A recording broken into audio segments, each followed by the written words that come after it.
네, 성경 말씀 보겠습니다. 성경 말씀은 요한복음 제11장 25절에서 26절입니다. 요한복음 제11장 25절에서 26절 말씀.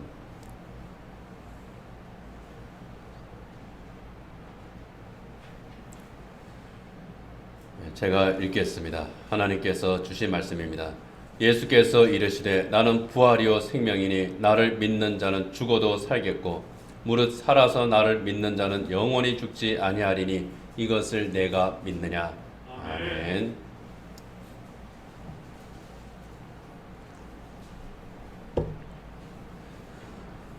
예수님의 공생의 3년은 구원의 복음을 전하는 그런 여정이었습니다. 구원의 복음을 전하기 위해서 이스라엘 전역을 누비면서 다니셨던 주님이시죠. 유대 지역, 갈릴리 지역, 사마리아 지역, 그리고 이방 사람들이 사는 그런 지역에 이르기까지 이스라엘을 종횡으로 누비면서 예수님께서는 다니셨습니다. 그러던 어느 날 소식이 하나 전해져 왔습니다. 예수님께서 그 세례 요한이 활동하던 곳에 가서 계셨을 때에 나사로가 병에 걸렸다고 하는 그런 소식을 듣게 된 겁니다. 나사로의 누이들이 마르다와 마리아죠. 이 마르다와 마리아가 예수님에게 사람을 보냈습니다. 주님께서 사랑하는 나사로가 병이 들었습니다. 긴급한 소식입니다. 요한복음을 기록한 사도 요한은요, 오늘 본문에 있는 요한복음 11장 5절에 보면 예수님께서 나사로 3남매를 사랑했다고 또 그렇게 말합니다. 이 나사로의 형제들이 우리는 예수님을 사랑합니다. 또 예수님도 그들을 또 사랑하셨다. 그런 거죠. 이 말은 예수님과 이 나사로 3남매가 참 가까운 관계였다 하는 것을 의미합니다. 그런데 원문을 보면은 사도 요한은 예수님의 사랑과 나사로 그 3남매의 사랑을 조금 다른 뉘앙스로 이렇게 표현을 합니다. 헬라어에 보면은요, 사랑을 의미하는 단어가 네 가지가 있죠. 스트로게, 그 다음에 에로스, 필리아, 아가페, 이 네 가지입니다. 스토르게는 본능적인 사랑입니다. 가족 간의 사랑. 이거는 본능이잖아요. 그리고 요즘은 또 이제 그 집에서 이제 그 강아지나 또 고양이를 키우죠. 거기에 대해서 애정을 쏟습니다. 이것도 스토르게에 속합니다. 그리고 에로스, 이거는 뭐 설명할 필요가 없습니다. 남녀 간의 이성적인 사랑, 어떠한 그 성적으로 끌려서 그런 매력으로 서로 가까워지는 사랑, 이것이 에로스이고요. 그리고 필리아, 이거는 우정을 의미하죠. 좀 어떠한 그 차원 높은 그런 사랑의 관계입니다. 단순하게 서로 좋다 싫다 그것이 아니라 다분 이성적인 면도 있고 그런 것이 필리아입니다. 그리고 마지막 네 번째 아가페, 그 절대적인 사랑이죠. 모든 것을 주는 사랑, 희생하는 사랑. 스토르게도 그냥 조건이 없는 사랑에 속한 것이긴 하지만 그것보다 더 근본적이고 더 크고 더 희생적인 사랑. 그래서 아가페 사랑의 어떤 예로서 우리가 드는 것이 모성의 어머니의 사랑을 우리가 흔히 들지요. C.S. 루이스는 그 중에 최고의 사랑은 아가페 사랑이다. 그렇게 설명하기도 했습니다. 모든 것을 기꺼이 희생하는 사랑. 예수님께서 나사로를 사랑한 그 사랑이 그런 사랑이었다고 사도 요한이 말합니다. 요한복음 원문을 보면은요, 나사로의 누이들이 예수님에게 와서 주님께서 사랑하시는 나사로로 말할 때에 혼 필레이스 아스테네이 그렇게 말합니다. 그 뭐냐면은 필리아 사랑으로 주님을 사랑하는 그런 뜻이에요. 그래서 나사로와 예수님과의 관계가 참 깊은 우정을 나누는 그런 관계였다. 그것을 우리가 추측할 수가 있습니다. 그런데 5절을 보면은 예수님께서 나사로를 사랑하는 것을 이렇게 표현합니다. 에가파테 호 예수스 그렇게 말합니다. 그것은 예수님께서 나사로를 사랑하고 계셨다 그런 뜻이에요. 우리 문법 시간은 아니니까요. 정확하게 이제 말하면은 예수님께서는 이 나사로를 사랑하셨고 지금도 사랑하고 계신다. 그런 뜻입니다. 예수님께서는 나사로 3남매를 위해서라면 언제든지 무엇이든지 기꺼이 희생할 수 있는 그런 사랑으로, 나사로 이 3남매가 예수를 사랑하는 것보다 더 깊은 사랑으로 사랑하셨던 분이 예수님이라고 하는 겁니다. 이 사랑의 차이입니다. 우리와 주님의 사랑의 관계는 어떻습니까? 어느 드라마에서 그런 것을 봤습니다. 서로 이제 연인 사이 되기 전이겠네요. 남자가 여성에게 묻습니다. 나는 너를 사랑하는데 너 나 사랑하니? 이렇게 묻습니다. 그랬더니 여자가 대답을 해요. 나도 사랑해. 그런데 인류애로 사랑해. 그럽니다. 인류애로 사랑한다는 무슨 뜻입니까? 나는 너를 이성적으로 사랑하는 게 아니야. 여기에는 토르게도 아닙니다. 아가페는 더더욱 아니고요. 그냥 좀 굳이 이제 말한다면 필리아로, 나는 인류애로 모든 인류를 사랑하는 그 마음으로 나는 너한테 특별한 감정을 가지고 있지 않아. 그런 뜻인 거죠. 우리는 어떻습니까? 우리는 예수님을 사랑한다고 고백합니다. 하나님 사랑합니다라고 고백합니다. 그런데 하나님을 사랑합니다라고 이제 고백할 때에 적어도 이 나사로는 필리아 사랑으로 사랑한다고 이 형제들이 고백을 했잖아요. 어떻습니까? 또는 스토르게 사랑, 정말 가족 간의 사랑처럼 그러한 사랑으로선지, 아니면 주님이 우리를 아가페 사랑으로 사랑하신 것처럼 그런 사랑으로선지, 아니면 이것도 저것도 아닌 그냥 인류애로, 성경에서 뭐 하나님 다 사랑하신다고 하니까 나도 하나님 사랑해요, 아무런 그 감정이 없는 그런 사랑으로 우리가 사랑하지는 않는지, 우리 한번 그것들을 한번 생각해 봤으면 좋겠습니다. 내 사랑은, 주님에 대한 내 사랑은 어떤 의미의 사랑일까? 주님은 우리를 사랑하시되 정말 모든 것을 다 주시는, 주님께서 부활하신 후에 이 제자들을 만나시고 그들을 사랑하시되 끝까지 사랑하셨다고 하신 것처럼 정말 우리도 주님을 끝까지 사랑하는 그 사랑인지, 정말 주님의 사랑을 생각하면 이 가슴 속에서 막 뜨거운 것이 올라오던 그 사랑이 여전히 유지되고 있는 것인지, 그런 것들을 우리가 생각해 봐야 될 것 같습니다. 주님은 여전히 끊을 수 없는 그 사랑으로, 그 아가페 사랑으로 우리를 사랑하고 계시는데 우리는 어떤 사랑으로 주님을 사랑하고 있는지, 우리의 사랑은 시시각각 변하는 것은 아닌지, 그것도 한번 우리가 점검해 봐야 될 필요가 있습니다. 어쨌든 예수님께서 이 나사로 3남매를 사랑하실 때는 이런 아가페 사랑으로 사랑하셨습니다. 그 예수님에게 나사로가 병이 들었다고 하는 소식이 전해졌습니다. 마르다와 마리아는 주님이 여기 계셨더라면 내 오라버니가 죽지 않았을 겁니다, 그렇게 말했죠. 그럴 정도였다면은 나사로의 병이 상당히 위중했다고 하는 것을 이야기를 했을 거예요. 단순하게 병 걸렸습니다, 그 소식 전하려고 사람 보내지는 않았을 겁니다. 급하니까 주님이 와주셨으면 좋겠다 하는 그런 마음으로, 다급한 마음으로 나사로가 병이 들었습니다 라고 전했을 거고요.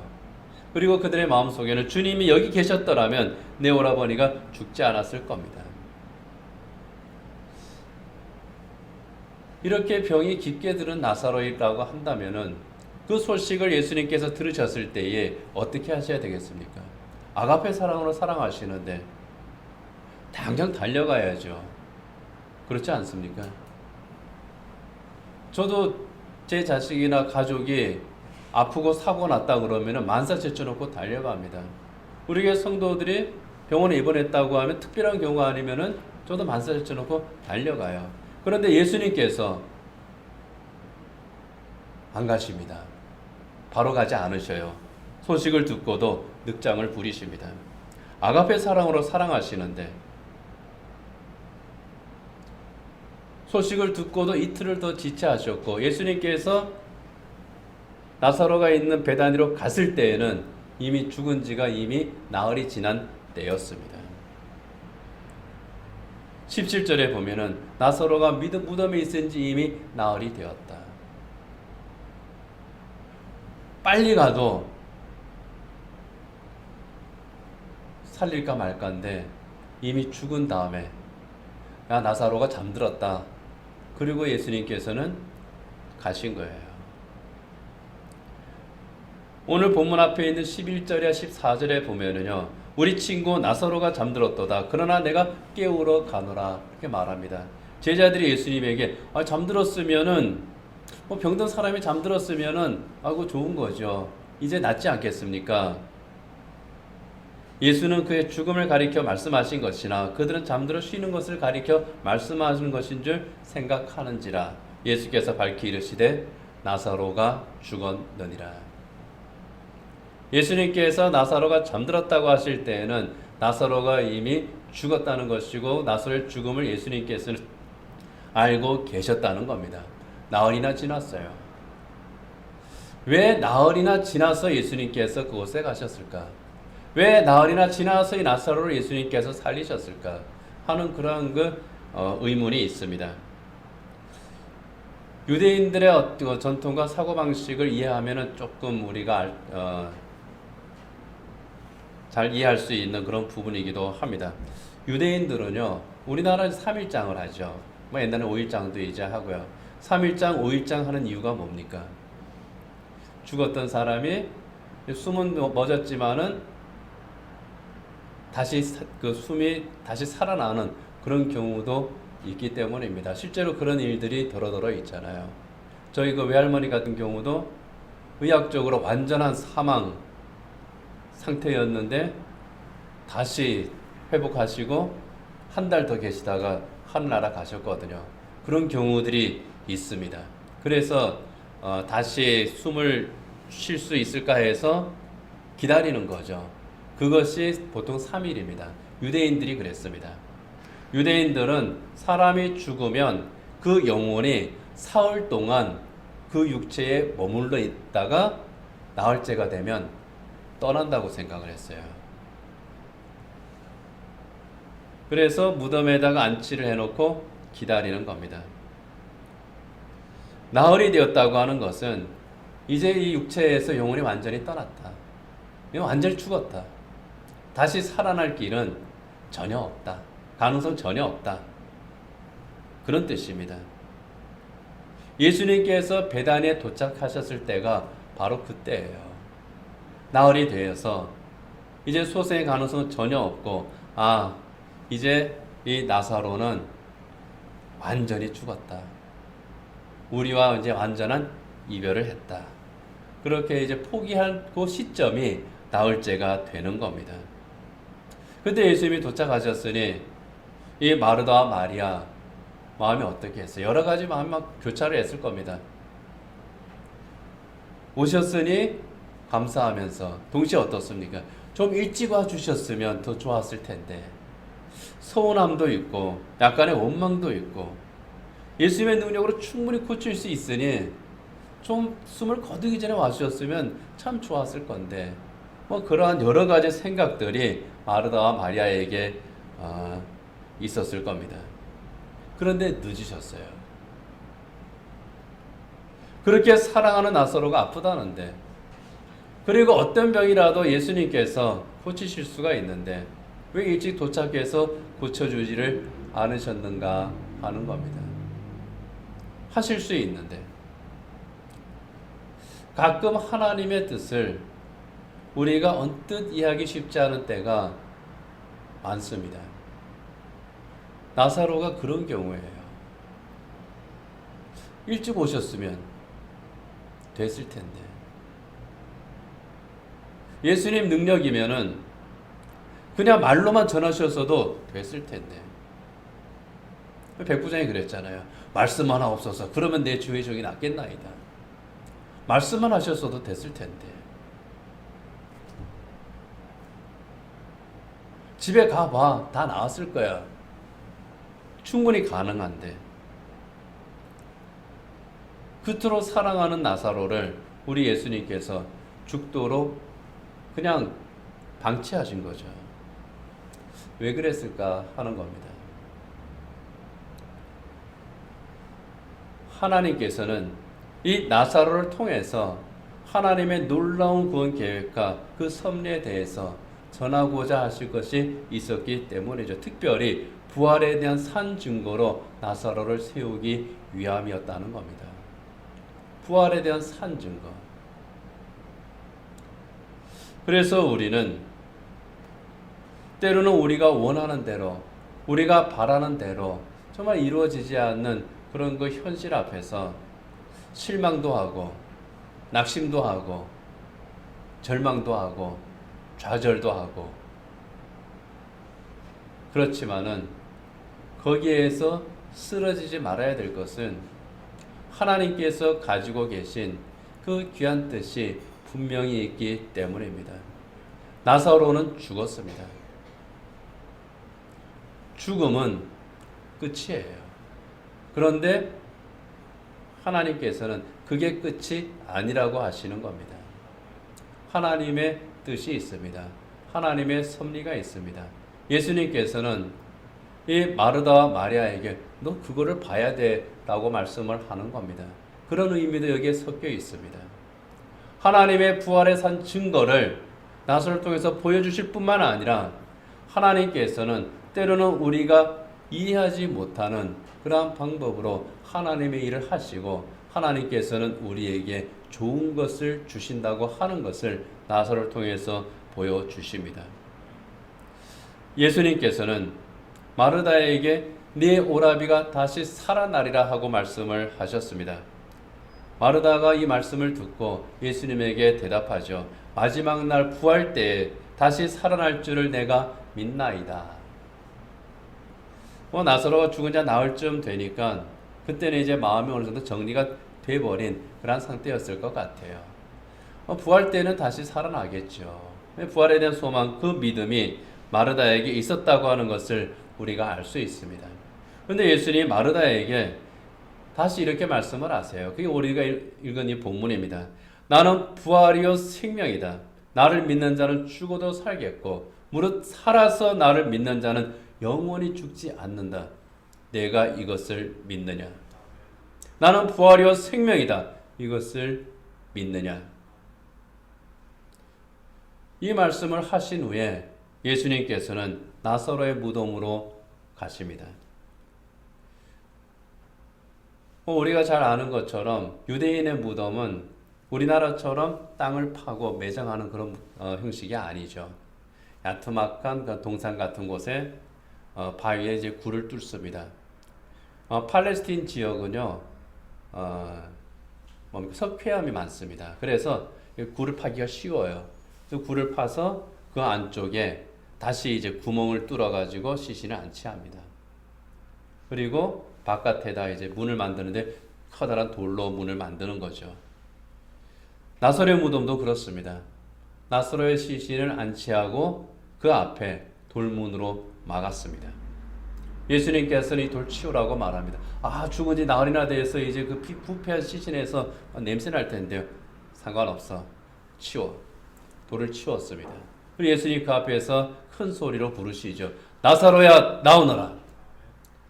그랬더니 놀라운 일이 일어납니다.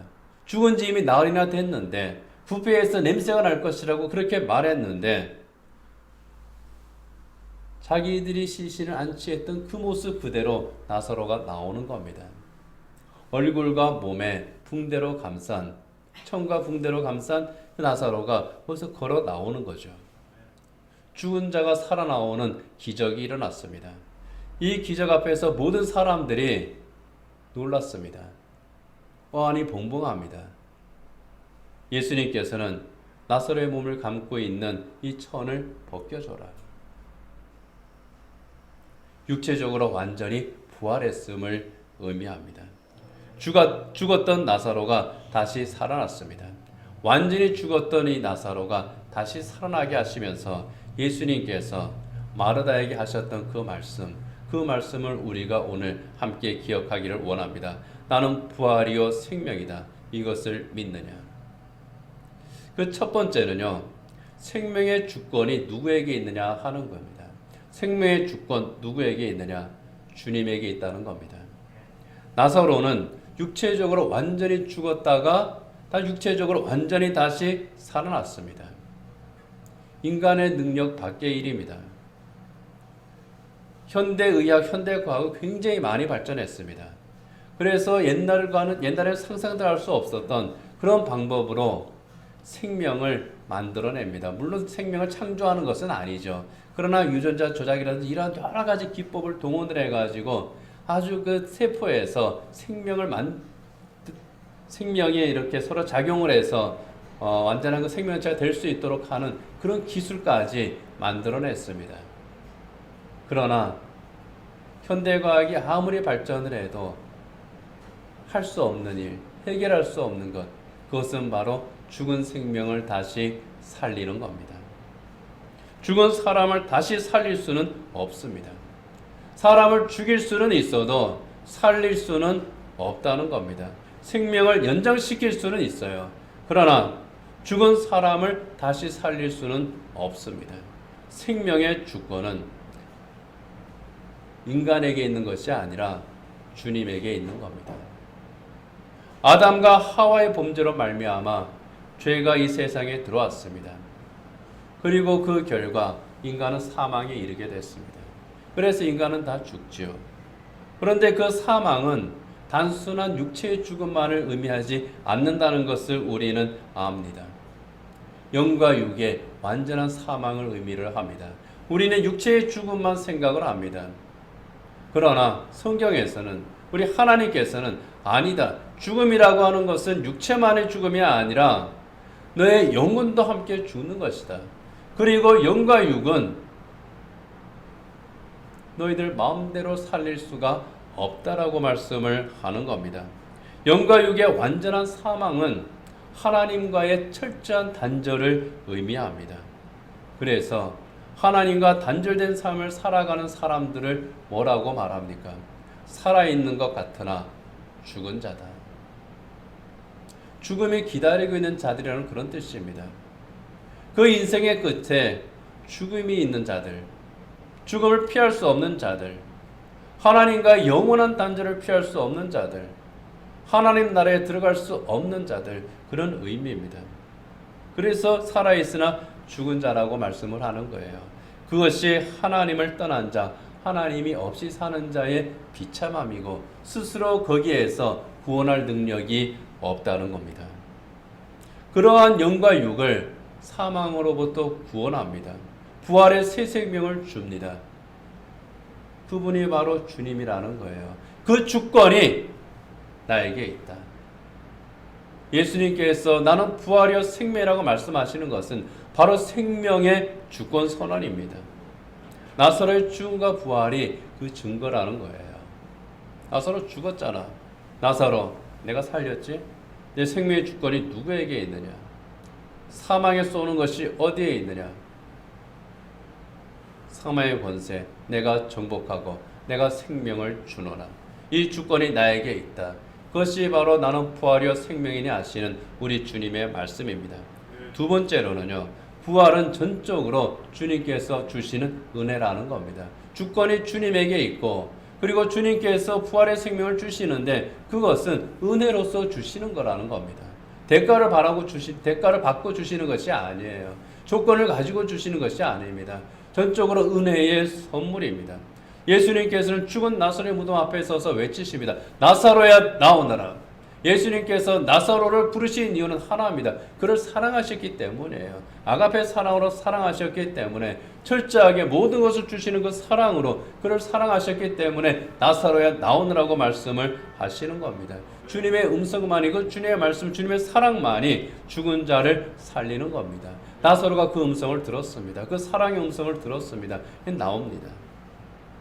그것처럼 예수 그리스도의 음성을 듣고 우린 예수님을 구주로 영접합니다. 성경 말씀을 통해서 주님께서 내 생명의 구주이심을 깨닫습니다. 우리가 예배를 통해서 정말 주님께서 내 생명의 구주이심을 또 깨닫습니다. 그리고 살아가면서 하나님께서 우리에게 하시는 여러 가지 일들을 통해서 하나님께서 살아계시고 예수님께서는 나를 붙잡아 주시는구나. 생명의 주권이 주님에게 있구나. 내가 죄인이구나 하는 것을 주님께서 깨닫게 하시고 우리 영혼을 향해서 부르시는 겁니다. 나사로야 나오느라 한 것처럼, 그 죽음의 동굴에서 나오라고 하신 것처럼 그 죄와 사망의 권세로부터 나에게 나오라고 우리 주님께서 말씀을 합니다. 그 음성을 듣고 예수님을 구주로 영접한 자들, 하나님께서는 하나님의 새 사람으로 새 생명을 그에게 주시고 하나님의 새 사람으로 다시 태어나게 하시고 영생을 주신다는 거죠. 다시 살아난 나사로 죽습니다. 증거로서 다시 살아났기 때문이죠. 그의 육신은 그가 나왔던 그 무덤에 다시 들어갈 수밖에 없었을 겁니다. 그렇지만은 이 나사로 그 육신이 다시 무덤에 들어가지만 다시 그가 죽을 때에 또 그의 누이였던 마르다와 마리아는 어떤 마음으로 또 그의 장례를 치렀겠습니까? 아, 부활은 확실한 거구나. 그 소망과 기쁨 가운데에 장례를 치렀을 것 같아요. 우리도 인생의 길을 다 걸은 후에 육체와 이별을 하게 될 겁니다. 그렇지만 그것이 끝이 아니라는 겁니다. 마르다가 고백하죠. 마지막 날 부활 때는 다시 살아날 줄을 내가 아나이다. 마지막 날에 다시 살아날 줄을. 이 마지막 날은 주님께서 재림하시는 그때입니다. 그때는 우리의 부활이 완성되는 날이죠. 구원받은 성도들의 부활이 완성되고 저 영원한 하나님 나라 새하늘과 새 땅에서 하나님께 영광 돌리는 바로 그때를 의미합니다. 그때는 완전한 부활로서 우리가 하나님 앞에 나아갑니다. 완전한 영과 육으로 부활해서 하나님 나라에서 영원히 주님과 더불어 사는 이 영생의 은혜가 우리에게 있다는 겁니다. 거기에 우리가 치를 수 있는 것은 아무것도 없어요. 그냥 주님께서 다 주시는 겁니다. 그래서 우리 예수님의 사랑이 아가페 사랑이고 그 아가페 사랑에 우리가 응답을 해서 주님 앞에 나오고요. 그래서 우리는 그 아가페 사랑의 주님을 닮아가기를 힘을 쓰는 겁니다. 그리고 마지막 세 번째로요. 이 부활의 신앙은 믿는 겁니다. 아는 것이 아니라 믿는 거예요. 기대하는 것이 아니라 믿는 겁니다. 예수님께서 베다니로 오셔서 마르다를 만나셨을 때 다시 우리가 그 장면으로 돌아가면은요. 주님께서 여기에 계셨더라면 내 오라버니가 죽지 아니하였겠나이다. 그때 예수님께서 내 오라비가 다시 살아나리라. 마지막 날 부활 때에는 다시 살아날 줄 내가 믿나이다. 나는 부활이요 생명이니 나를 믿는 자는 죽어도 살겠고 무릇 살아서 나를 믿는 영원히 죽지 아니하니 내가 이것을 믿느냐. 그때 마르다가 뭐라고 말합니까? 압니다. 압니다. 마르다도 부활을 믿은 것은 분명한 것 같아요. 대화의 맥락을 보면은 마르다도 믿은 것은 분명합니다. 그런데 그 믿음은 현재와 관계가 없는 그냥 내세에 대한 믿음이에요.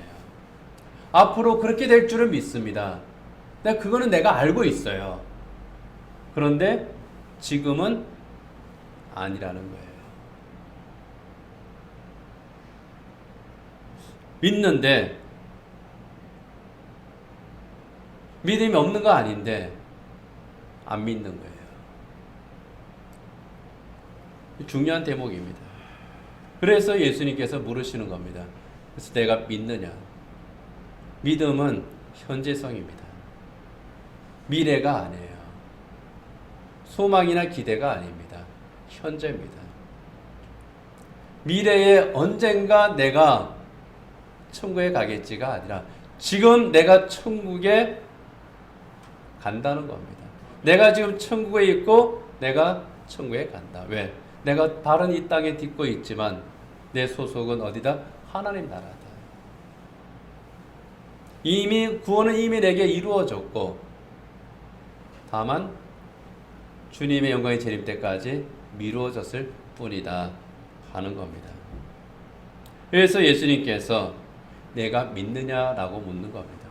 부활의 현재성, 신앙의 현재성, 그런 것들을 의미합니다. 내세가 있겠지. 부활하겠지. 막연한 기대가 아닙니다. 영생하면 좋겠지. 그런 소망이 아닙니다. 현재 내 생명의 주권이 주님에게 있고 나는 부활의 영광을 소유한 자로서 내가 지금 현재 내가 살아간다. 주님과 동행한다. 그런 신앙 고백인 거예요. 부활의 현재성과 생명의 주권이 예수님에게 있다고 하는 이 믿음, 기독교의 가장 중요한 신앙 고백 가운데 하나입니다. 그래서 예수님께서는 내가 부활이다, 내가 생명이다, 나를 믿는 자는 죽어도 살겠고 무릇 살아서 나를 믿는 자는 영원히 죽지 아니하리라. 현재성입니다. 예수님을 믿고 내가 구원받았다고 하는 것은 내 옛사람이 예수님과 함께 십자가에 못 박혀 죽었고 새 생명을 얻어서 하나님의 의와 진리의 거룩함으로 지으심을 받은 새 사람으로 내가 그리스도와 함께 다시 태어났고 그리스도와 함께 내가 살아가고 있습니다. 이 부활의 시간을, 이 영생의 시간을 내가 살아가고 있습니다. 다만 내 육신이 이 땅에 발을 딛고 있는 겁니다. 그런 고백이에요. 이것이 부활 신앙입니다. 완전한 부활은 예수님께서 재림하시는 그날에 성취되겠지만은 이 그러한 부활을 바라보는 부활의 신앙은 언제나 현재적이어야 한다는 것. 지금 현재 생명의 주권을 가진 그 주님의 다스리심에 내가 순종하며 살아가는 것. 이것이 부활 신앙입니다. 부활 소망뿐만 아니라 부활 현재의 신앙으로 우리가 그렇게 살아가야 될 줄 믿습니다. 이제 말씀을 맺도록 하겠습니다. 나사로가 다시 살아난 것처럼 우리도 새 생명을 얻었습니다. 예수님의 은혜로 구원받은 성도들은 우리는 주님이 다시 오시는 그날 완전한 영과 육으로 부활함으로 또 주님 앞에서 우리는 서로 다시 만나고 서게 될 겁니다. 영원한 하나님 나라에서 영생의 복을 누릴 것이 분명합니다. 우리는 하나님의 영광을 보고 살아가게 될 것이 확실합니다. 우리는 그것을 바라보지만 동시에 그 부활 영광의 신앙 고백으로 정말 주님과 동행함으로 생명의 주권을 가지신 이 주님에게 내가 순종하면서 그렇게 우리에게 주어진 이 땅에서의 시간을 우리가 함께 살아야 될 줄 믿습니다. 그 가운데에 영원한 하나님 나라를 바라보면서 늘 찬송하는 가운데에 이 믿음의 길, 생명의 주권을 가진 우리 주님에게 모든 것을 맡기고 우리 주님의 인도하심에 순종하면서 부활 생명의 신앙을 가지고 살아가는 저 여러분 되기를 원합니다. 기도하겠습니다. 하나님 아버지, 나는 부활이요 생명이라고 주님께서 말씀하셨습니다.